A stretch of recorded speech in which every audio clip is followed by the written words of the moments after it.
All right, check this thing out. What have I got on the bench today? This is a Sony cassette recorder TCM-5000EV. No, it's not an electric vehicle, but just take a look at this thing. Look at the controls. Speed control, tone, monitor source or tape, and record mode auto, voice operator recording or manual. And look at that little VU meter. Isn't that cute? Backlight and battery check. Remote mic 1, VOR, LED, microphone right there. There's a counter. 3 heads. Look at that thing. I'm guessing this is probably new in the 80s, mid 80s, maybe early 90s, somewhere in there.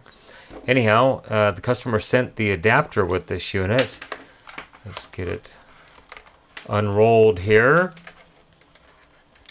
It says Sony on it, but up here it says Craig. Let's zoom in on that just a bit. Craig 9227 AC adapter, 6 volts DC, 200 milliamps. That doesn't seem like a lot, but notice that the center is negative and the ring is positive. So let's go ahead and plug this in. I do have power supplied to it right now, and I do have it connected to the side of the unit right there. Sorry about the focus. Let's zoom back out. Power has been applied, and just let's hit play, and I get nothing. Capston's not running. Nothing is happening in this unit whatsoever. Okay, so we'll stop that. Let's get a voltmeter out here, and we'll just use the 117 because it has low impedance mode. It's going to put a slight load on this thing. I have 0.0 volts coming out of the AC adapter.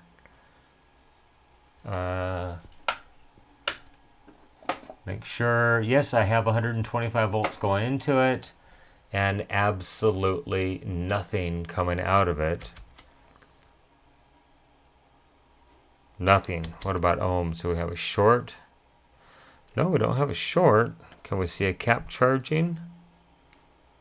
And I'm going to say it's got a broken wire because I should see a capacitor charging if I reverse the polarity. Okay, let's go ahead and grab another cord, and I will supply 6 volts DC to this unit. Okay, so I do have 6 volts supplied to the unit. Let's go ahead and hit play and see if it does anything at all. I hear a motor running. Let's open the door.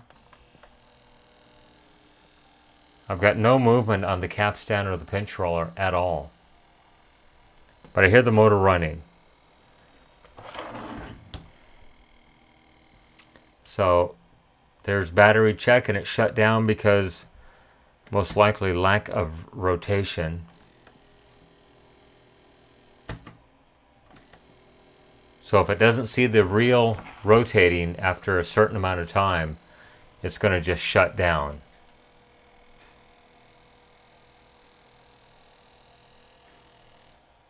In about that much time. Okay.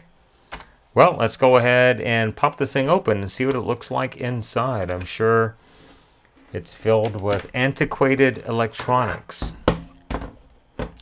which will be very fun to look at. One moment while I pop this bottom off of the unit. Incidentally, there is a note with this unit from Mike in Burlingame, California. Here is my Sony TCM-5000 audio cassette recorder, now about 30 years old. It hasn't been used in a while and likely needs cleaning. Mainly, the right-hand spindle does not appear to be pulling the tape through. I use this recorder for radio news work, and it has a unique feature of allowing the user to speed up or slow down the playback, the left-hand silver knob, in the event a cassette was recorded on a different machine. Take C batteries, slightly used cassette included if you need to test recording. And I'm going to say, yeah, that's a very slightly used cassette because it has the tape wrapped all around up in here, so yeah. Try to spool it out. There's a crease right there I want to get out. And, oh, I think we got it. Okay, so we do have a tape supplied with the unit. I have tapes just in case. Anyhow, this comes from Mike in Burlingame. All right, let's pop this thing open and see what's inside. And wow, I'm going to say they packed at least 10 pounds of stuff into a 5-pound box here. Look at that circuit board. Holy crap. Wow, can you even get this thing up to work on it? There's just so much going on here. It's overloading my senses. My ADHD is definitely coming out on this board. I mean, look at all of the individual wires that are soldered to this thing. It is freaking unbelievable. But it looks like someone may have been here in the past, because I swear, let's zoom in here just a little bit, that these 3 leads right here, the brown, the red, and the black, have been soldered on in the past.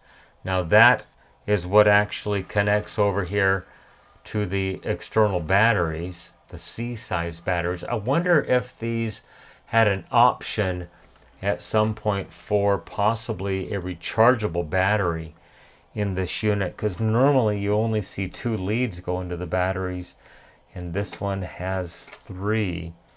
And look at that, it's got a center post right there. So probably had an option of a rechargeable battery pack that you could throw in this thing if you're using it for news broadcasting or whatever. And it would charge the battery when it was powered off. And looking at that screw right there, let's zoom in just a bit on it. It looks like it's been rode hard and put away wet a couple of times. So I'm going to say this thing has definitely been a part in a past life. Well, let's go ahead and pull these screws out over here. There's one right there, not too de-virginized. That one's not too terribly bad. Any more up over here? Yeah, that one has got a little bit of use to it. And we're back up to this one right here that's definitely been used many, many times. Well, let's get the screws out and see if this circuit board is going to flip up in a semi-good fashion, or is it going to be a unamicable divorce? Well, I think I'm going to have to contact the customer at this point, because I can't get this knob to come off. And I've tried gentle prying, but I don't want to damage anything.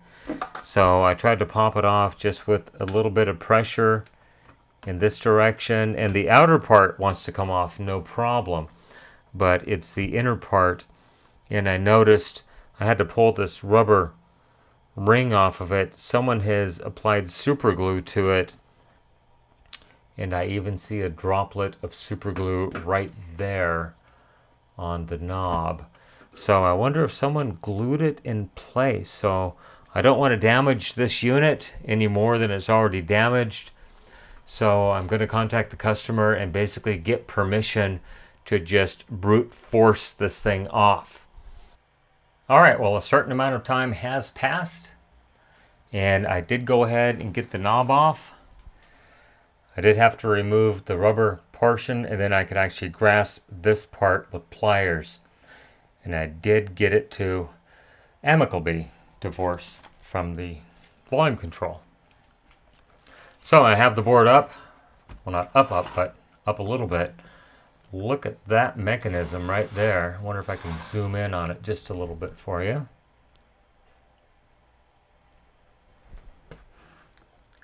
So by the looks of things, this belt runs around another idler flywheel right here, and then it does a twist and loops up and around the motor and back. You know what, I'm going to go ahead and see if I have a service manual on this unit, and we'll print that out. Well, okay, here is the page from the service manual that talks about belts replacement. So you can see that there's the motor right there, and it's turned 90 degrees, almost like a Corvair. And then the belt goes across that idler flywheel to assist with wow and flutter, and then around this guy and back to the motor. So in addition to that, there's a midway pulley belt, an A belt, which is probably for the take-up, and then a separate counter belt right here. So I'm thinking I will go ahead and estimate to replace every belt in this unit. I may actually have some of them in stock. I do have some new old stock belts, and if not, we will secure the necessary belts to get this unit up and running once again. Anyhow, that's where we are on this unit. So I've just got to get an estimate ready for my customer and see if he wants to proceed with the repair. It's probably going to be about maybe an hour and a half to 2 hours. I'll probably end up having to pull the mechanism completely out of the unit to do a thorough clean and lubrication to it. But I thought I'd just show you some inside shots of this unit. Look how well constructed this thing is for the age of the unit. Very, very good assembly. A lot of work to get it apart, so I'm going to have to unsolder some of these leads to get the board to actually flip back, because there's a big bunch of leads. I think someone's worked on this in the past, and there's just a couple of things that's basically keeping this thing from flipping open. Big record play switch in the back there. I'll definitely want to hit that with some Diagnostic D5. But I'm at a point where I can give my customer what I think is going to be a fairly accurate estimate, and we can move forward on repairing this unit, the Sony TCM-5000EV. I certainly hope you enjoyed the diagnostic portion of this unit. Go ahead and leave me a question, a comment, a concern down below. Good or bad, I try to respond to the comments when I have time. While you're down there, if you could hit that subscribe button and like this video, it really does help my channel grow. You can follow me on social media, Facebook, Instagram, and the platform formerly known as Twitter at NorCal715. You can email me norcal715videos@gmail.com. Actually, at this point, leaving a comment is the best way to contact me, just because, once again, so busy, so little time. I'm doing what I can. Still months behind on checking emails. Well, remember, with your help, we can try to keep these things out of the landfill, out of the recycle bin, and out of the e-waste facility. Everyone, thank you for making it to the end of the diagnostic portion of this video. Everyone, have a great day. Once again, thank you so much for watching. I really, really appreciate it. Bye-bye.